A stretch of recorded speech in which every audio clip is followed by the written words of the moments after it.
You might not realize this yet, but the war you're fighting every day isn't against other people, or fate, or even time. It's a war against reality itself. And the longer you fight it, the more it quietly breaks you. Not dramatically, not like a car crash or a sudden betrayal, no more like a slow erosion. You just wake up one day and realize you're exhausted, empty, strangely bitter at everything, and you don't even know why. But I'll tell you, it's because deep down, you're at war with what is. And that is the most painful war a human being can fight, because you will never win. We resist reality in 1,000 small ways. When someone doesn't treat us the way we expected, when a job we wanted slips away, when our body changes, when the world turns out to be far less fair, predictable, or kind than we were told it would be. And what do we do in response? We clench, we protest, we fantasize about how it should be instead. We build stories that comfort us, even if they're untrue. We run from the raw truth into the arms of distractions, scrolling endlessly, shopping, working harder, numbing ourselves with pleasure. And the tragedy: the more we resist reality, the more miserable we become, because we're fighting against the one thing that never loses, the truth of what is. Click subscribe to this channel to get more profound insights. Let me ask you something deeply personal. Where in your life are you resisting what's already true? What emotion do you pretend not to feel? What truth do you bury under shoulds and somedays? What are you so afraid to accept, because deep down you fear it would break you? The great philosophers knew this paradox well. Epictetus, a crippled slave turned stoic master, said, "It's not what happens to you, but how you react to it that matters." But that quote is so often misused. It doesn't mean we should ignore pain, it means we should stop trying to unpain it. The world is not here to bend to our expectations. It just is. And freedom doesn't come from controlling life, it comes from aligning ourselves with reality. Even when reality is painful, even when it's not fair, even when it's not what we hoped. The Buddha went further. He said the root of suffering is attachment, clinging to how things were, how things could be, how things ought to be. Not because dreaming is wrong, but because clinging to dreams in the face of reality is like trying to hold on to smoke. You only frustrate yourself, and that frustration accumulates. One moment of denial turns into a lifetime of tension. Every "I shouldn't have to feel this" turns into a buried wound. Every "this shouldn't have happened" becomes a prison of the mind. And when you collect enough of those prisons, your whole life becomes a quiet scream against what already is. You can tell when someone's resisting reality. You see it in their eyes, a kind of dullness. You hear it in their voice, every sentence laced with, "if only" and "why me" and "it's not fair." But what if the truth isn't what breaks us, but what heals us? What if your deepest peace begins the moment you stop asking reality to be different? Imagine a river. You fall into it. The current is strong, cold, violent. You panic. You thrash. You scream about how unfair it is that you fell in. You remember what it felt like to be dry, warm, safe, but none of that helps. You're still in the river.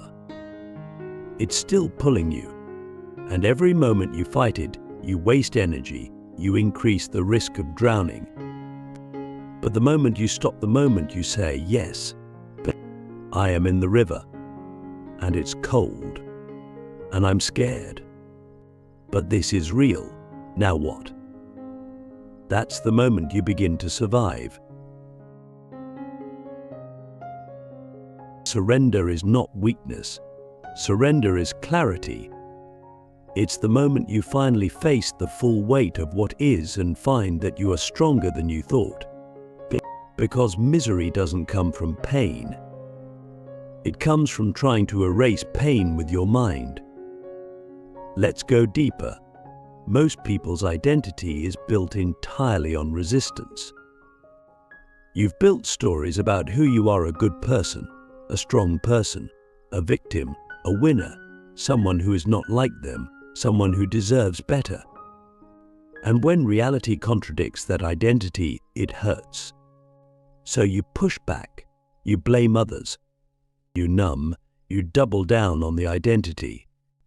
But what if the pain isn't from the world being wrong, but from your refusal to update your identity to match the world? This is why Nietzsche said, "A man who has a why to live can bear almost any how." But the why he spoke of wasn't a fantasy, it was forged in the fire of accepting life as it is, not as we want it to be. You don't become strong by denying weakness. You become strong by walking into your weakness and seeing that it didn't destroy you. You don't become wise by chasing certainty. You become wise by facing uncertainty and staying present anyway. Resisting reality keeps us stuck in victimhood. It convinces us that life is happening to us. But the moment you stop resisting, you reclaim agency. You see clearly I'm here, and though I didn't choose all of this, I choose how I respond. That's where you find dignity. That's where suffering becomes transformation. I know this may sound abstract, so let me make it practical. But start noticing every day where you resist. Your body will tell you a tightening in the chest, a clenching of the jaw, a restlessness in the mind. When that happens, pause. Breathe. Name the reality you're trying to avoid. Say it out loud if you have to, and then let it in. Let it be. Let it hurt if it must. That is the doorway. And on the other side, peace. Not the peace of perfection, but the peace of presence, the peace of truth. So I leave you with this. What would your life look like if you stopped arguing with reality? What would shift in you if you let go of should and embraced is? What kind of freedom might be waiting for you in the very thing you're trying to run from? You are not broken. You are just tangled in the fight. And the way out is not more effort. It's surrender. Not surrender to defeat, but to truth. And truth, no matter how painful, always leads home.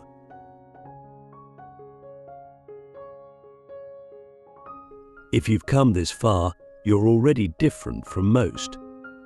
Because most people turn away when things get uncomfortable, when their worldview is challenged, when the mirror is held too close, but you're still here. And that means something in you is tired of running. Something in you is starting to wonder if maybe, just maybe, the pain you've spent your whole life avoiding is the very thing that could set you free. Because here's the truth no one wants to hear. The peace you're chasing isn't somewhere out there, waiting at the end of your goals or inside the arms of someone who finally gets you. It's already here. But it's hiding beneath the very pain you've been resisting, and until you stop running, you'll never touch it. That's why this world is full of successful, admired, high-functioning people who are secretly miserable. Because they've mastered the outer game, but lost themselves inside. They look polished, but inside they're splitting. They're constantly hustling for a feeling they've never truly defined: peace, love, validation, joy and wondering why the finish line never arrives. But how could it? You cannot find peace by running from the parts of yourself still screaming to be heard.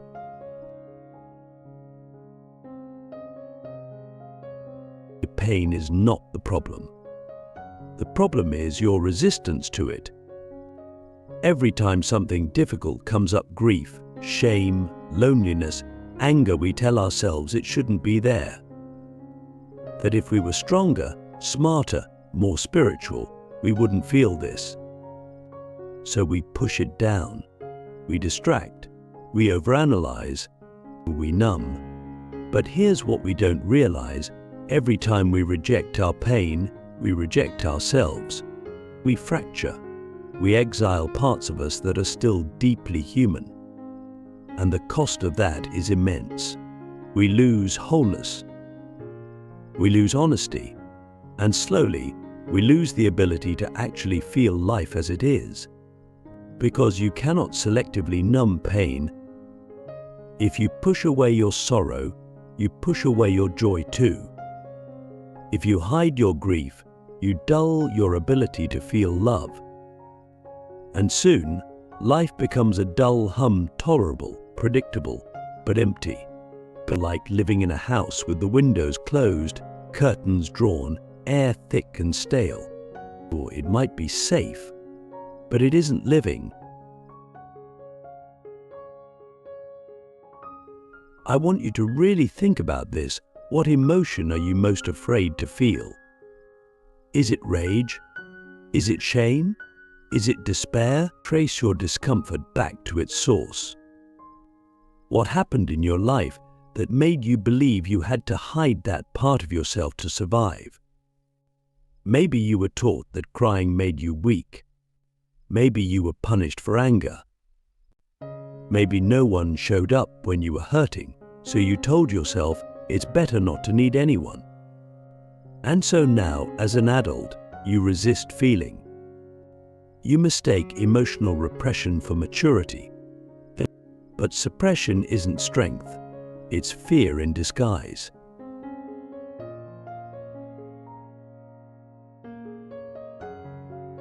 Here's something radical. What if feeling your deepest pain is the most powerful thing you can do? What if your pain is not a flaw, but a portal? A doorway back to the parts of you that still believe in something raw and real? A child who still dreams. That wounded self who still wants to be seen. That angry part who just wanted to be protected. Most of us are walking around carrying wounds we've never grieved. They fester under our "I'm fine and it's whatever." But they're not gone. They leak into our relationships, our habits, our thoughts. And we wonder why we explode unexpectedly or sabotage the good things in our lives. It's not because we're broken. It's because we're full of unfelt life.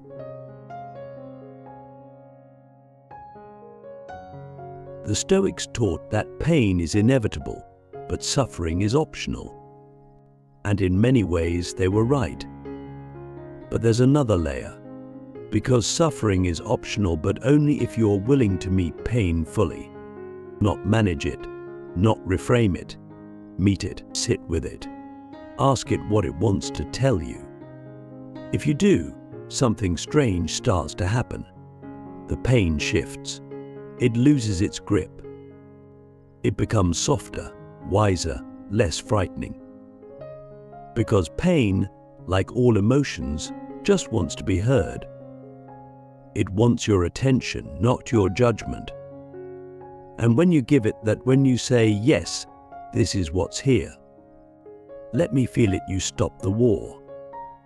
You lay down your sword. You become honest again. The irony of all this? The very pain you've avoided becomes the ground of your strength. You stop fearing life because you've already tasted its sharpest blade and lived. You stop needing approval because you've accepted the darkest corners of yourself. You become whole not because you fixed anything, but because you stopped pretending something was broken. This is not a linear process. It's messy, circular, slow. Some days you'll feel free. Other days you'll be pulled back into fear. That's okay. Growth is not about perfection. It's about presence. It's about learning to stay again and again when every part of you wants to run.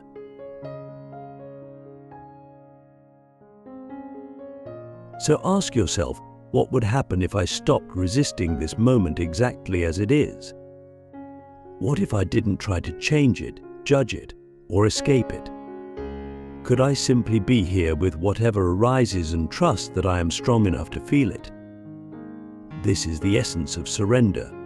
Not defeat, not passivity, but active allowing. The choice to remain open even when it hurts. Because the truth is, life will keep giving you lessons until you listen. And the longer you resist, the louder they become. The more you hide from your sadness, the more it colors everything. The more you reject your anger, the more it explodes when you least expect. The more you avoid your fear, the more it controls your decisions from the shadows.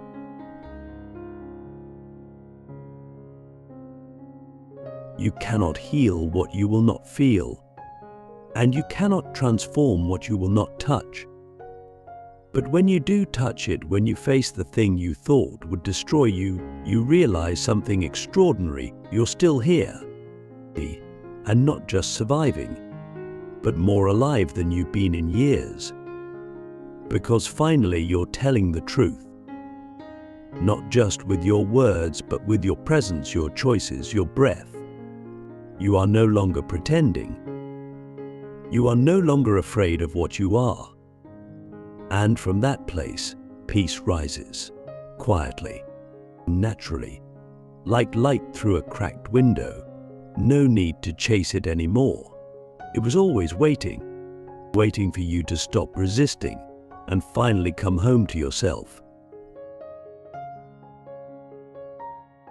So here we are, at the edge of the old way. And I'll leave you with this final question, one you may carry for weeks, months, maybe years. If I stopped resisting everything I feel, everything I've been, and everything that is, who might I finally become? Because maybe peace isn't something you earn. Maybe it's something you remember. And remembering begins the moment resistance ends.